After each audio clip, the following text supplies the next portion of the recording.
Welcome to JD Clips. Please enjoy the short versions of our famous videos and keep learning. And don't forget to subscribe. नहीं, आप सही कह रहे हैं कि उस बहस में बहुत सारे जो तथ्य थे वो सामने नहीं आए, जैसे कि कॉन्ट्रैक्ट फार्मिंग तो 7-8 साल से चल रही है, पंजाब में ही चल रही है। जैसे कि जब आपका इस बार जब वो हो रहा था वहाँ पे प्रोक्योरमेंट, तो वो प्रोक्योरमेंट की जो प्राइसेस थी वो बढ़ी हुई मिल रही थी मार्केट से बाहर। बिल्कुल। तो सारे किसान जो थे वो अडानी के प्रोक्योरमेंट सेंटर के बाहर लाइन लगा के खड़े हुए थे। बिल्कुल भाई, किसान को तो बाजार चाहिए ना, उसको तो दाम चाहिए। अच्छा, अब ये किसानों को मार्केट से बाहर रखना चाहते हैं। शरद जोशी थे सबसे बड़े, मैं मानता हूँ कि सबसे बड़े यदि कोई किसान नेता हुए हैं वो शरद जोशी हुए हैं। विदर्भ के थे वो, शेतकारी संगठन बिल्कुल उनका जो था वो एक संगठन था।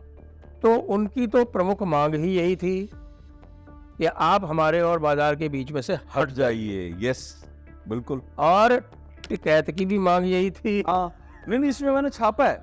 मैंने उनका जो पहला रिएक्शन था जब ये कानून आए, 3 कानून, तो ये कहा गया कि बाबा टिकैत की जो वो थी मांग पूरी हो गई। तो आप जिसको बाबा, कांग्रेस के मैनिफेस्टो में भी ये लिखा हुआ था 2019 में, कि हम यही करेंगे। तो फिर अचानक से क्या हो गया? अचानक से सब चीजें किसान विरोधी हो गई।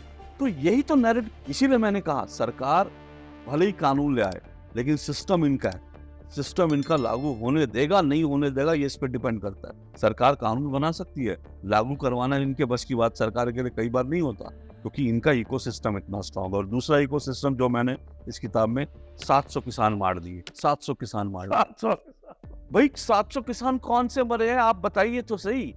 और जहां पर आंदोलन चल रहा था वहां लाठी नहीं चली, गोली नहीं चली, तो 700 किसान मरे कैसे? तो उसको मैंने इस किताब में एक्सपोज किया। वैसे एक बात मैं कहूँगा कि जब ये दोबारा इन्होंने कोशिश की थी, तो वो जो वो ड्रोन का उपयोग किया था वो मास्टर क्लास था। वो एग्जैक्टली इस बार यही तो इन्होंने किया सरकार ने, जो पिछली बार सरकार ने नहीं किया। इस बार पिछली बार से सीख गई, इस बार इन्होंने ड्रोन का जो इस्तेमाल किया, जो सड़कें बंद कर दी, जो इनको आने नहीं दिया, क्योंकि एक बार ये एंटर कर जाते तो दिल्ली के बाहर पहुंच जाते, फिर तो आपका खत्म, फिर आपका खेल खत्म था। तो यही था, पिछली बार ये दिल्ली तक पहुंच गए थे। और कोर्ट में भी जो है, कोर्ट ने भी इस बार थोड़ा सा ये कहा कि भाई आपको ट्रैक्टर लेकर क्यों जाना है दिल्ली? आपको दिल्ली जाना है तो आप चले जाओ, ट्रैक्टर लेके क्यों जाना है दिल्ली? तो ये कोर्ट ने भी, ट्रेन से चले जाओ, बस से चले जाओ, दिल्ली में जंतर मंतर आप बैठे रहो, धरने पर जाइए।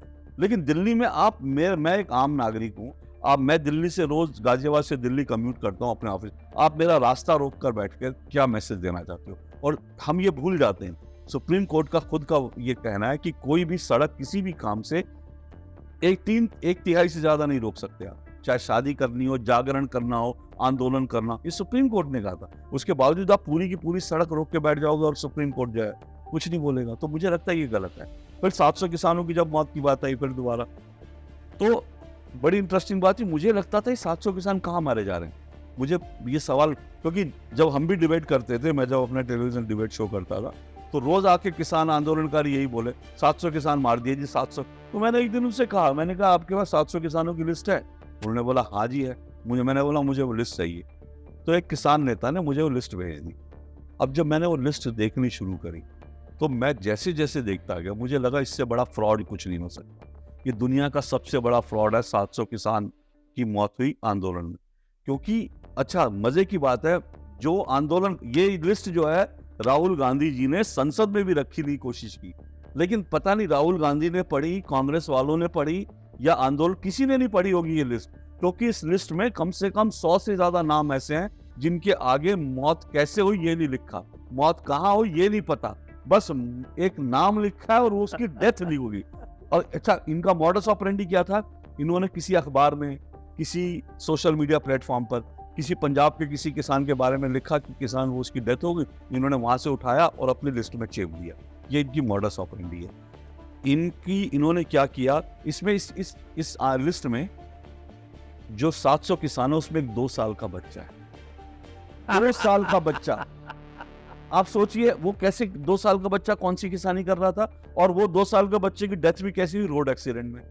तो रोड एक्सीडेंट में 2 साल के बच्चे की मौत हुई, उसको आपने किसान आंदोलनकारी बता के लिस्ट में डाल दिया। मतलब उस पीरियड में जितने भी मरे वो सारे के सारे किसान। एग्जैक्टली यही हुआ है। उस पीरियड में कोई किसान अगर उसकी हार्ट अटैक हुआ, कोई रोड एक्सीडेंट में मारा गया, कोई कोरोना से मारा गया, इन्होंने वो सब कंपाइल किया और वो चिपका के सरकार के मत्थे में डाल दिया कि सरकार ने 700 किसान मार दिए। और इस देश में इनका इकोसिस्टम ऐसा है, और थोड़ा सा क्योंकि ये इमोशनल कार्ड खेल रहे थे, किसी ने उस लिस्ट की स्क्रूटनी करने की हिम्मत नहीं, किसी ने चैलेंज नहीं किया ये लिस्ट क्या है। चिड़ियाघर के बालू जुबैर ने भी उसका फैक्ट चेक नहीं किया। किसी ने फैक्ट चेक हाँ यस, आप फैक्ट चेकर से आप चेक करते हैं कि 700 किसान मारे गए क्या, लेकिन नहीं, कोई फैक्ट चेक। और अब तो होता क्या, देखिए इनका ये लोग करते क्या है, पहले 700 किसान 700 किसान।